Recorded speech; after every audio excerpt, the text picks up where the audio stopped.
আপনি কি কখনো ভেবেছেন রাস্তার এক কোণে বসে থাকা এক ভিখারিও একদিন কোটি টাকার মালিক হতে পারে?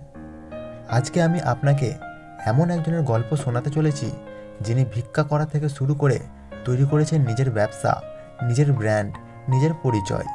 এটা কোনো সিনেমার গল্প নয়, এটা বাস্তব জীবনের এক সত্য যা মানুষকে নতুন করে বাঁচতে শেখাবে। চলুন শুরু করি আজকের অনুপ্রেরণামূলক গল্প, ভিখারি থেকে কোটিপতি। ভোরের আলো ঠিকমতো আসেনি। কলকাতার ব্যস্ত রাস্তায় ফুটপাতের এক কোণে বসে আছে এক ছেলে। তার নাম রঘু। চেহারায় অভাবের ছাপ, গায়ে ছেঁড়া জামা, পায়ে জুতো নেই, চোখে ঘুম আর অভাবের কুয়াশা। রঘু একজন ভিখারি। প্রতিদিন সকালে সে রাস্তার ধারে দাঁড়িয়ে মানুষের কাছে হাত পাতে।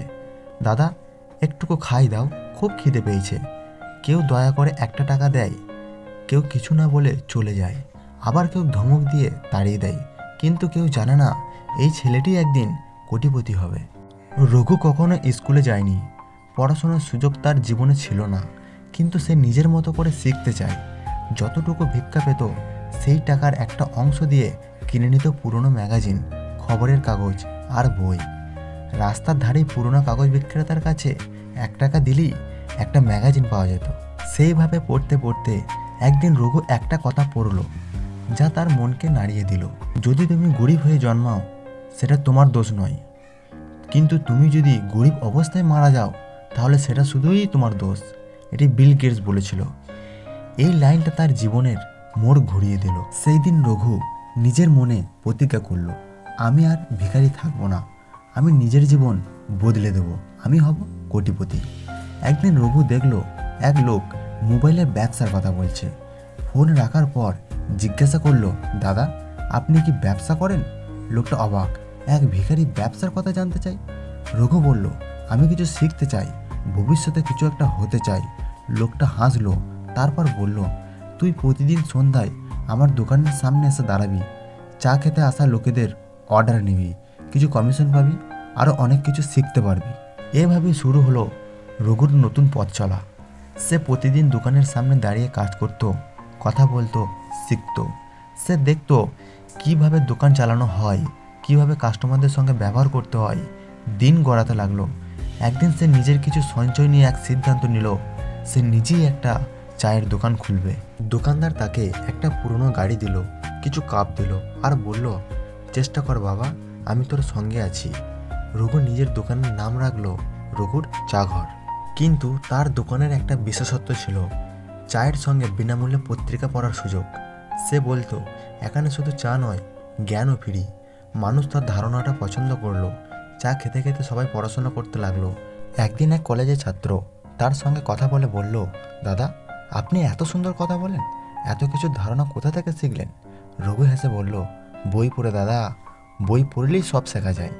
ছাত্রটি তার ভিডিও তুলে সোশ্যাল মিডিয়ায় পোস্ট করে দিল। ভিডিওটি হয়ে গেল ভাইরাল। রঘু রাতারাতি বিখ্যাত হয়ে গেল। পত্রিকা, টিভি, ব্লগ সব জায়গায় তার গল্প ছাপা হতে লাগলো। বিভিন্ন লোক তার দোকানে আসতে লাগলো। তারা বলল, তুমি চাইলে আমরা তোমার ব্যবসা বড় করতে পারি।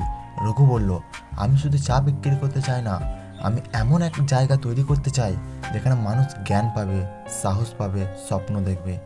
এভাবেই তৈরি হলো এক নতুন ব্র্যান্ড, রঘু ইন্টেলিজেন্ট টি।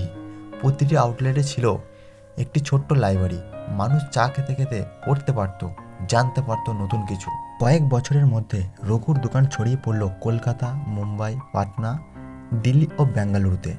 সে হয়ে গেল কোটিপতি। তার নিজের অফিস, নিজের টিম, হাজারেরও বেশি কর্মচারী। কিন্তু রঘু বদলায়নি।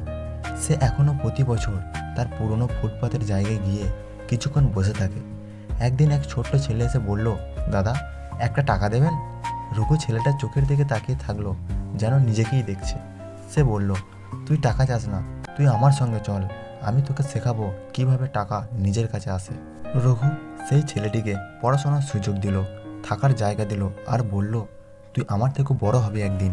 রঘু একজন সফল ব্যবসায়ী, একজন মোটিভেশনাল স্পিকার। কিন্তু তার ঘরের এক কোণে এখনও পড়ে থাকে সে পুরনো ছেঁড়া কম্বলটি, যেটা সে ফুটপাতে থাকাকালীন তার কাছে থাকতো। কারণ সে বলে, আমি কোথা থেকে উঠে এসেছি সেটা ভুলে গেলে আমি নিজেকেই হারিয়ে ফেলবো। বন্ধুরা, রঘুর জীবনের এই গল্প আমাদের শেখায়, সুযোগ না থাকলেও জয় সম্ভব। পড়াশোনা না করেও শেখা যায়। ভিখারি থেকেও কোটিপতি হওয়া যায়। দরকার শুধু ইচ্ছা, কঠোর পরিশ্রম আর নিজেকে বদলানোর জেদ। তাহলে এবার প্রশ্ন, আপনি কি তৈরি নিজের জীবন বদলাতে? কমেন্টে লিখে জানাও। আমিও রঘুর মতো নিজের ভাগ্য নিজেই গড়ব। ভিডিওটি যদি ভালো লেগে থাকে লাইক করো, শেয়ার করো আর চ্যানেলটি সাবস্ক্রাইব করতে ভুলো না।